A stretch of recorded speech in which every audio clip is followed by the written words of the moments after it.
شفیع معظم صلی اللہ علیہ وآلہ وبارک وسلم کے عظیم مرتبہ کے فیض میری حاضری کو اپنی بارگاہ میں قبول و منظور فرمائے۔ میں نے قرآن کریم کی ایک آیہ مبارکہ پڑھی ہے۔ رب ذوالجلال اس میں ہمارے نبی پاک صلی اللہ علیہ وسلم کے عظیم معجزہ معراج کا ذکر فرماتا ہے۔ قرآن کریم سب سے بڑا معجزہ ہمارے نبی پاک علیہ السلام کا ہے، اور اس کے بعد معجزہ یہ معراج شریف کا ہے جو رسول پاک صلی اللہ علیہ وسلم کو رب ذوالجلال نے عطا کیا۔ معجزہ ہر نبی کے دور میں اس لحاظ سے دیا جاتا ہے کہ جس چیز کی وہاں پر ضرورت ہو اور پھر اس کو پورا نہ کیا جا سکے تو اللہ کے نبی علیہ السلام جو ہیں وہ رب کریم کے حکم سے اس چیز کو وہ پورا کرتے ہیں۔ مثال کے طور پر حضرت داؤد علیہ السلام کے زمانے میں لوہے کا دور تھا کہ وہ لوگ دیہاتوں کو پگھلا کر اس سے کئی چیزیں بناتے تھے۔ لوہے کو پگھلاتے، اس کو آگ لگاتے، گرم کرتے، پھر جا کے اس سے برتن بناتے، فلاں چیز جو بھی بنانی ہوتی تھی وہ بناتے تھے۔ لیکن رب ذوالجلال نے اس دور میں حضرت داؤد علیہ السلام کو ایسا معجزہ دیا کہ آپ نے لوہے کو ہاتھ میں پکڑا اور پکڑ کر اس طرح اس کو نرم کر دیتے، یعنی لوہا آپ کے ہاتھ میں آتا تو نرم ہو جاتا، اس سے جو چاہتے آگے بنا لیتے۔ اسی طرح حضرت موسیٰ علیہ السلام کے زمانے میں جادوگری عام تھی، گھر گھر میں جادو تھا۔ رب ذوالجلال نے حضرت موسیٰ علیہ السلام کو عصا عطا فرمایا، اور وہ عصا ہر کام کرتا تھا۔ بکریوں کے لیے پتے بھی جھاڑتا تھا۔ حضرت موسیٰ علیہ السلام آرام فرماتے تو وہ دھیان بھی رکھتا تھا، پہرا بھی دیتا تھا۔ فرعون کے دربار میں جا کر جادوگروں کی جادوگری کو بھی توڑا، وہی عصا اژدہا بھی بن جاتا تھا۔ یعنی ہر وہ کام کرتا تھا کہ جس کا کوئی سوچ بھی نہیں سکتا تھا۔ حضرت عیسیٰ علیہ السلام کے زمانے میں آپ دیکھ لیں کہ آپ کے زمانے میں طب یونانی بڑی مشہور تھی، ہر بیماری کا علاج وہ دریافت کرتے تھے۔ بڑے بڑے حکیم سقراط بقراط اور دیگر جو حکامات ہیں وہاں پر ان کا جو طب تھی وہ بڑی عام تھی۔ حضرت عیسیٰ علیہ السلام جو ہے آپ اسی زمانے میں تشریف لائے، وہ اتنے بڑے طبیب ہونے کے باوجود ان کے پاس 3 چیزوں کا علاج نہیں تھا، یعنی وہ جو اطباء تھے۔ ایک مادر ذات اندھے کو جو بچپن سے جن کی آنکھوں کی جگہ ہی نہ ہو، بچپن سے ہی نابینا تھا، ان کو وہ روشنی نہیں دے سکتے تھے، اس کا علاج ان کے پاس نہیں تھا۔ مردے کو زندہ نہیں کر سکتے تھے، موت کا علاج ان کے پاس نہیں تھا۔ اور اسی طرح کوڑی کے لیے ان کے پاس علاج نہیں تھا، یعنی کوڑ کا جو مرض تھا، یعنی برس کا مرض جو تھا، ان کا علاج ان کے پاس نہیں تھا۔ حضرت عیسیٰ علیہ السلام یہ 3 علاج یعنی معجزے کی صورت میں لے کر آپ تشریف لائے۔ آپ جس کوڑی کے جسم پر ہاتھ پھیرتے رب ذوالجلال ان کو شفا عطا فرما دیتا، جس اندھے کی آنکھوں کے اوپر آپ ہاتھ رکھ دیتے رب ذوالجلال ان کو شفا عطا فرما دیتا اور ان کی آنکھیں جو ہے وہ واپس آ جاتی، اور جس مردے کو آپ ٹھوکر لگاتے تو وہ مردہ قبر سے زندہ ہو جاتا۔ وَأُبْرِئُ الْأَكْمَحَ وَالْأَبْرَصَ وَأُحْيِي الْمَوْتَى بِإِذْنِ اللَّهِ۔ رب کے حکم سے یہ تینوں علاج آپ یک لخت دیکھتے ہی دیکھتے آپ کر لیتے تھے۔ تو یہ ہر زمانے میں معجزہ دیا گیا انبیاء کرام علیہ السلام کو۔ نبی پاک علیہ السلام جب تشریف لائے تو اس وقت مکہ شریف کے اندر عرب میں شعر و شاعری بہت زیادہ تھی، اور اس میں جو ہے وہ گھر گھر میں شاعر تھے اور بڑے بڑے انعام حصول کرتے تھے بادشاہوں سے شعر پڑھ پڑھ کر، بڑے بڑے شعراء اور فصحاء وہاں پر موجود تھے۔ رب ذوالجلال نے ان کے توڑ کے لیے اور انسانیت کی ہدایت کے لیے رب ذوالجلال نے نبی پاک علیہ السلام کو معجزے کی صورت میں یہ قرآن کریم عطا فرمایا۔ اتنا بڑا معجزہ، اگر جس کے بڑے ایسے واقعات موجود ہیں کہ جس وقت یہ قرآن کریم کی آیات اترتی تو آپ جس طرح سورہ کوثر اتری تو حضرت علی رضی اللہ تعالیٰ عنہ کو حکم دیا، صحابہ کرام کو حکم دیا، تو آپ فرمایا کہ اس کو دروازے کے جو خانہ کعبہ شریف کا وہاں پر جا کے لٹکاؤ۔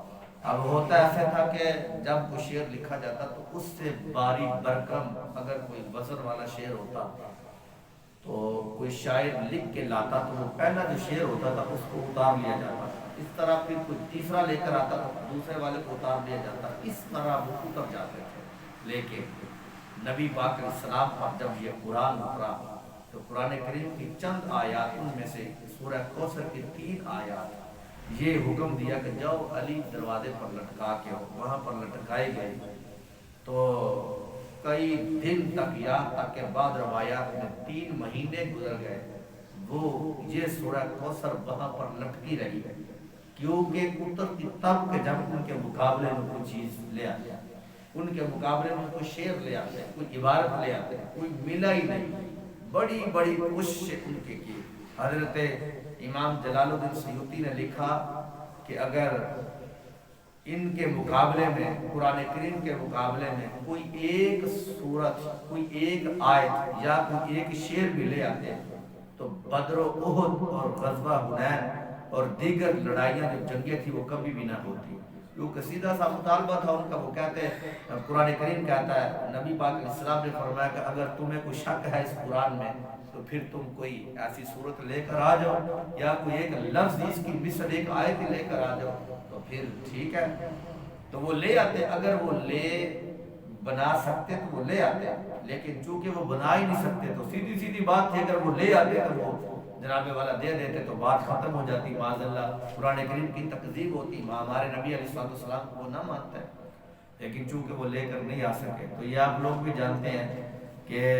ناحق لوگوں کا یہ وتیرہ شروع سے چلتا ہوا آیا کہ جب وہ حق کے مقابلے میں کوئی دلیل نہ پیش کر سکے تو پھر وہ تلواریں لے کر باہر نکل آتے ہیں، وہ لڑنے کے لیے باہر آتے ہیں۔ تو اس کی مثالیں فرعون، قارون وغیرہ وغیرہ سب کی یہ موجود ہے، نمرود جیسے ظالم لوگوں کی، کہ وہ اللہ کے نبیوں کے مقابلے میں، حق والوں کے مقابلے میں وہ ایسی چیزیں لے کر آتے رہے۔ تو یہ ان کا معاملہ تھا۔ نبی پاک علیہ السلام کے اوپر یہ بڑا معجزہ تھا۔ یہ قرآن کریم کا دوسرا معجزہ بڑا، یہ معراج کا معجزہ ہے۔ اس میں بڑے اسرار ہیں، بڑے رموز ہیں، میں صرف اسی کے بارے میں بتاؤں گا۔ ویسے معراج یہی ہے کہ نبی پاک علیہ السلام حضرت ام ہانی کے گھر میں تشریف فرما تھے، وہاں پر جبریل علیہ السلام آئے تو انہوں نے نبی پاک علیہ السلام کو دیکھا کہ آپ آرام فرما تھے، چھت کے اوپر سے سوراخ کیا اور اس کے اندر سے داخل ہو کر اللہ کے حکم سے نبی پاک علیہ السلام کی بارگاہ میں حضور کے پاؤں مبارک میں بوسہ دیا، اور نبی پاک علیہ السلام فرماتے ہیں میرے سینے میں ٹھنڈک محسوس ہوئی تو مجھے جاگ آ گئی، اٹھا تو دیکھا جبریل میرے قدموں میں بیٹھے ہیں۔ تو میں نے جبریل سے پوچھا جبریل کیا ہے؟ فرمایا، کہنے لگے کہ اللہ فرماتا ان اللہ اشتاقا، کہ بے شک اللہ آپ کو جو ہے وہ دیدار کے لیے برا رہا ہے، اللہ آپ کا مشتاق ہے۔ تو اس کے بعد نبی پاک علیہ السلام فرماتے ہیں میں نے وضو کیا، دروازے سے باہر نکلا، یعنی زمزم کے پانی سے میں نے وضو کیا، اور پھر میں وہاں سے باہر نکل کر پھر یہاں تک کہ میرے سینے کو چیرا گیا، شک کیا گیا، اس کے اندر سے حضور فرماتے ہیں میرے دل کو نکالا، اور نکال کر اس کے اندر جو ہے وہ حکمت، اس کے اندر علم و حکمت بھر دی گئی، وہاں پر پھر سینے کو سی دیا گیا۔ پھر میں مسجد حرام سے چلا مسجد اقصی تک پہنچ گیا، اور پھر وہاں سے میں نے انبیاء کرام علیہ السلام کو نماز پڑھائی، وہاں پر پھر مجھے جبریل علیہ السلام اوپر لے گئے، پہلے آسمان پر، دوسرے آسمان پر، جو ہے وہ تیسرے آسمان پر، چوتھے آسمان پر، پانچویں، چھٹے جنت دوزخ کی میں نے سیر کی. اس سے آگے جبریل بھی رک گئے، آگے ایک رف آیا، اس کے اوپر میں بیٹھا، پھر آگے پہنچا، آگے پہنچتا ہوا میں اللہ کی بارگاہ میں عرش معلیٰ پر پہنچا، جس کے اوپر کوئی مخلوق نہیں تھی. رب ذوالجلال کی ذات مبارکات تھی. میری ملاقات رب کریم کے ساتھ ہوئی. یہ ہے معراج،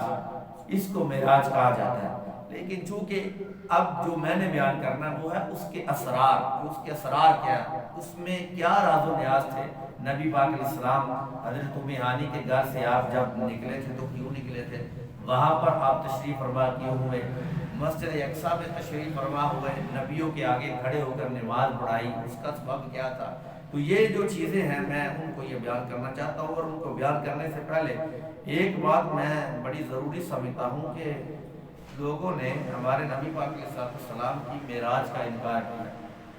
بیگانے تو بیگانے رہے، اپنوں نے بھی انکار کیا اس کے اوپر. لوگوں نے کہا کہ نہیں، یہ بات ایسی ہے ہی نہیں کہ نبی پاک علیہ السلام جسم کے ساتھ جو ہے وہ آسمانوں کی طرف چلے جائیں. وہ ایک تو قرآن کریم کی آیت پیش کرتے ہیں، لا تدرک الابصار، لا تدرک الابصار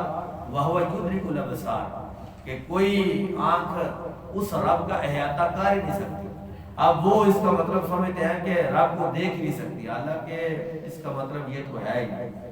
اس کا جو مطلب ہے وہ یہ ہے کہ رب تعالیٰ فرما رہا ہے کہ میں اتنا بڑا رب ہوں کہ جیسے مثال ایک دیتا ہوں، یہ دروازہ ہے، میں اس کو دیکھ رہا ہوں، تم بھی دیکھ رہے ہو، یہ پورا دروازہ تمہاری آنکھوں کے اندر سما گیا ہے، یعنی پورے دروازے کو دیکھ رہے ہو. اس طرح یہ سامنے دیوار ہے تو تم اپنی آنکھیں ادھر کرو تو ساری دیوار کو دیکھ سکتے ہو.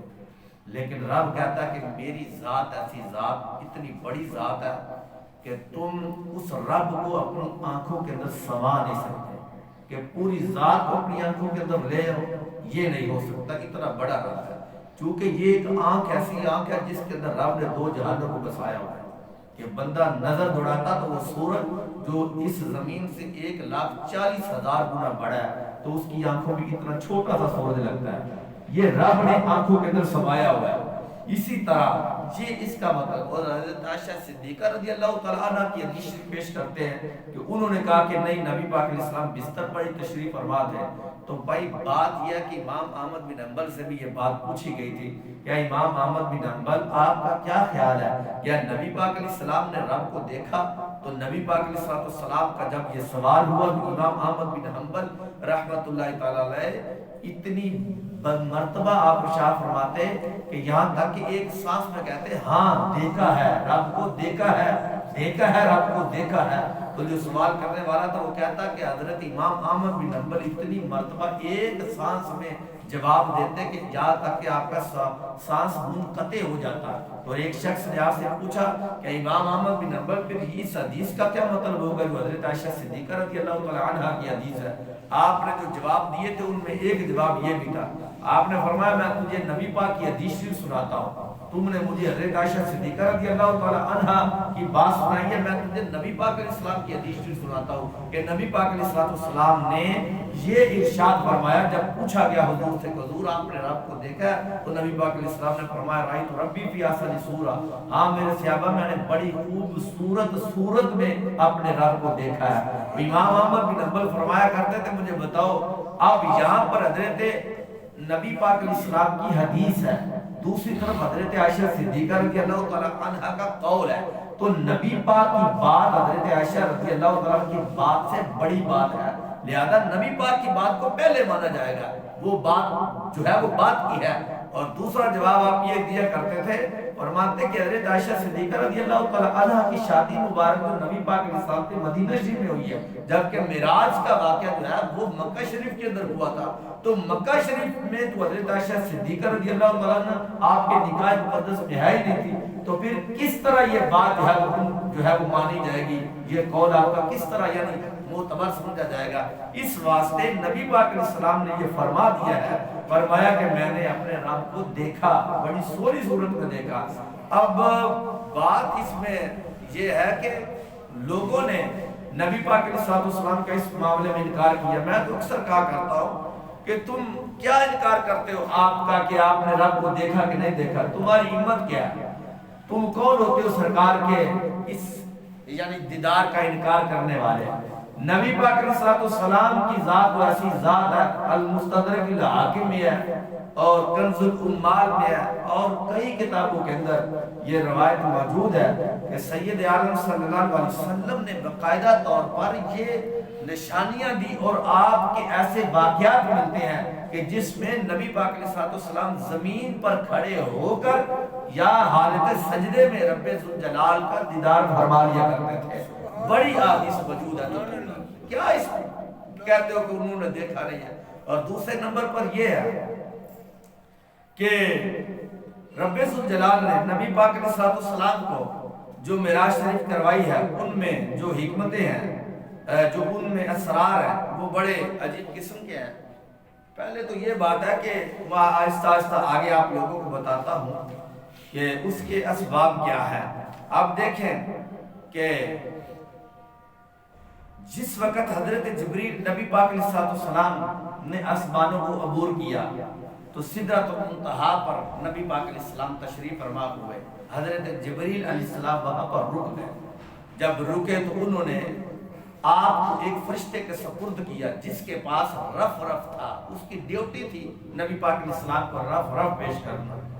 تو آپ اس پر بیٹھ کر نبی پاک علیہ السلام تنہا پھر روانہ ہو گئے آسمانوں کی طرف. یہاں تک کہ نبی پاک علیہ السلام فرماتے ہیں جبریل پیچھے رہ گئے, فرشتے سب کچھ پیچھے رہ گیا. میں جب آگے بڑا ایک ایسا مقام آیا کہ جہاں پر نور ہی نور نظر آیا. نور کے علاوہ مجھے اور کوئی چیز نظر نہیں آئی. سرکار مدینہ صلی اللہ علیہ وسلم فرماتے ہیں میں گھبرایا, اس میں گھبراہٹ اور وحشت سی مجھے محسوس ہوئی کہ میں اس جگہ پر یعنی کوئی بھی موجود نہیں تھا. تو کہتے ہیں کہ نبی پاک علیہ السلام نے جس وقت یہ بات جو ہے وہ محسوس کی وحشت سے تو حضرت نبی علیہ السلام فرماتے ہیں پھر اللہ کریم سیدنا صدیق اکبر رضی اللہ تعالی عنہ کی آواز میں بولا کف یا محمد فإن ربک یصلی, میرے نبی ذرا یہاں پر ٹھہر جائیے, تمہارا رب تمہارے اوپر درود و سلام پڑھ رہا ہے. اب میں نے اس میں وضاحت کی تھی کہ اللہ تعالیٰ سیدنا صدیق اکبر کی آواز میں کیوں بولا. میں نے ایک جمعے میں کی تھی, جنہوں نے یہ میری تقریر سنی ہے وہ جانتے ہیں. میں اشارہ کر دیتا ہوں کہ سبب یہ تھا کہ نبی پاک علیہ السلام چونکہ وہاں پر موجود تھے, سرکار جبریل کو پیچھے چھوڑ آئے تھے, پیچھے چھوڑ کے آئے تھے جبریل امین کو. اب وہاں پر سرکار اکیلے تھے تو جانتے رب کریم کو جانتا تھا کہ اب یہ وحشت کے اندر ہے اور خوف میں مبتلا ہے. اب اس وحشت کو دور کرنے کے لیے نبی پاک علیہ السلام کے ساتھ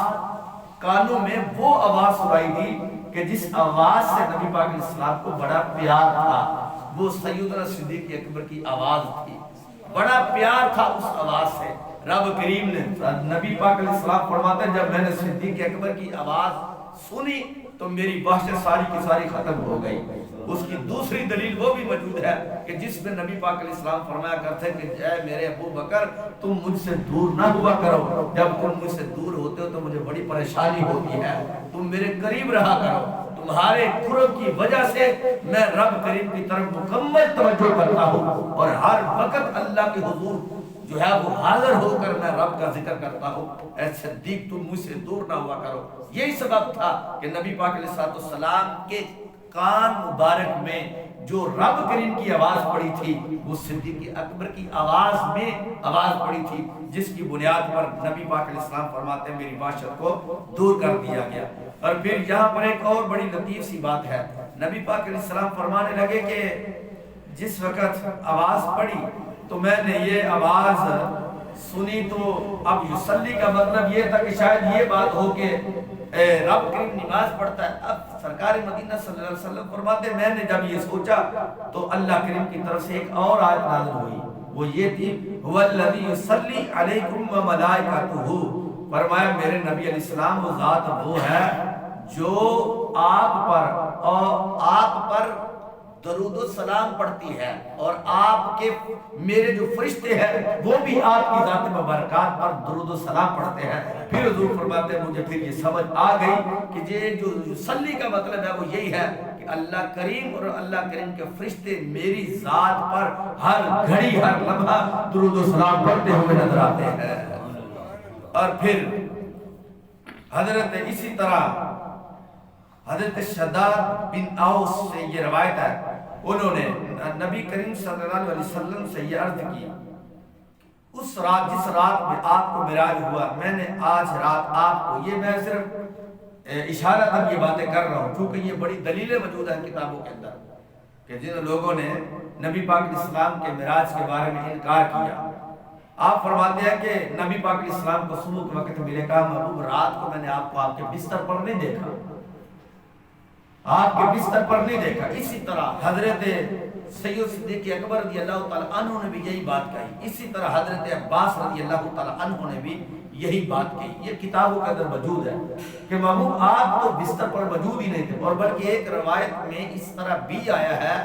کہ نبی پاک علیہ السلام جس وقت حضرت ام ہانی رضی اللہ تعالیٰ عنہ کے گھر میں تشریف فرما ہوئے تو حضرت ام ہانی کہتی ہے میں بھی ایک جگہ پہ آرام فرما ہوئی، دوسرے کمرے میں نبی پاک علیہ السلام اپنی جگہ پر آرام فرما ہوئے، تو نبی کریم علیہ السلام کو میں نے رات کے وقت دیکھا تو آپ وہاں پر موجود ہی نہیں تھے۔ کیا ہوا کہ میں پریشان ہوئی، میں گلیوں میں گئی، یہاں تک کہ حضرت عباس رضی اللہ تعالیٰ عنہ کے پاس گئی اور میں نے کہا کہ آپ کے بھتیجے نبی پاک علیہ السلام تو یہاں پر موجود ہی نہیں ہے، تو وہ کدھر؟ یہاں تک کہ حضرت عباس رضی اللہ تعالیٰ عنہ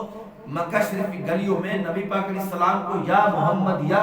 صلی اللہ علیہ وسلم کہہ کر آوازیں دے رہے تھے، یہاں تک کہ جب سردی کا وقت ہوا تو نبی پاک علیہ السلام ایک پہاڑی کے پاس تشریف فرما ہوئے اور حضور علیہ السلام نے فرمایا ہاں چچا میں یہاں پر موجود ہوں، کیا حکم ہے میرے لیے؟ تو حضرت عباس رضی اللہ تعالیٰ عنہ نے آگے سے کہا کہ میرے بھتیجے تم ساری رات کدھر تھے؟ ہم تمہیں ڈھونڈتے رہے، تم تو بستر پر بھی نہیں تھے۔ تو کہہ رہے نبی پاک علیہ السلام نے پھر وہ معراج کا سارا واقعہ جو تھا وہ بیان کیا، اور نبی پاک علیہ السلام نے فرمایا میرے رب نے مجھے یہ عظمت دی ہے، یہاں تک کہ جب نبی پاک علیہ السلام حضرت ام ہانی کہتے ہیں جب حضور گھر میں تشریف لائے نا دوبارہ، تو میں نے جب یہ ساری بات سنی اور پہلے نمبر پر یہ بات حضرت ام ہانی نے نبی پاک علیہ السلام سے سنی، اور میں نے ان سرکار کو کہا کہ حضور یہ بات مکہ شریف والوں کو نہ سنانا، ابو جہل تو آگے آپ کا بڑا دشمن ہے، ولید بن مغیرہ اور دیگر جو مشرکین ہیں اور ابو لہب جیسے وہ لوگ آپ کے آگے بڑے دشمن ہیں، اگر آپ یہ بات ان کو سنائیں گے تو وہ آپ کے دشمن اور مذاق کریں گے آپ کو۔ لیکن نبی پاک علیہ السلام نے فرمایا میں یہ بات بتاؤں گا اور ضرور بتاؤں گا میں یہ بات۔ نبی پاک علیہ السلام جب نکلنے لگے یہاں تک کہ حضرت ام ہانی فرماتی ہے میں نے نبی پاک علیہ السلام کا دامن پکڑ لیا اور میں نے کہا کہ اے غریب نواز آپ باہر نہ جائیں، آپ اگر یہ بات لوگوں کو بتائیں گے تو پھر یہ لوگ مذاق آپ کا کریں گے۔ اب مجھے یہ بات بتاؤ کہ اگر یہ خواب کا واقعہ ہوتا تو حضرت ام ہانی کیوں پکڑتی ان کو؟ کیوں ان کو پکڑتی؟ خواب میں ہوتا تو خواب تو کسی چیز کی بھی بندہ دیکھ لیتا، بعض اوقات خواب میں ایسی ناممکن چیزیں بندہ دیکھتا ہے کہ جس کا ممکنات کے ساتھ کوئی تعلق ہی نہیں ہے، کہ مثال کے طور پر میں آپ لوگوں کو کے پاس یہاں پر بیٹھا ہوں، 5 منٹ میں مثال کے طور پر آپ نماز پڑھ رہے ہو جمعے کی، تو میں یہاں سے نکلوں اور نکل کر پھر تھوڑی دیر کے بعد واپس آ جاؤ اور میں تمہیں کہوں کہ میں ابھی باہر نکلا، میں مرید کے گیا، پھر آگے لاہور گیا، لاہور سے واپس آیا ہوں تمہارے پاس ابھی، تو تم لوگوں میں سے کوئی بھی نہیں مانے گا، کہا ابھی تو 5 منٹ کی تو بات ہے، تو 5 منٹوں میں تم لاہور سے کیسے واپس آ سکتے ہو؟ تو یہ اگر میں تمہیں یہ بات کہوں کہ میں سویا ہوا تھا تو حالت بیداری میں نے لاہور کا سفر کیا تو تم مان جاؤ گے، 1 منٹ میں بھی تم مان جاؤ گے کہ خواب کے اندر بندہ خواب میں تو مدینے شریف چلا جاتا ہے، خواب میں تو دوسرے دنیا کے کونے پر چلا جاتا ہے۔ تو اب یہاں پر بھی یہی بات ہے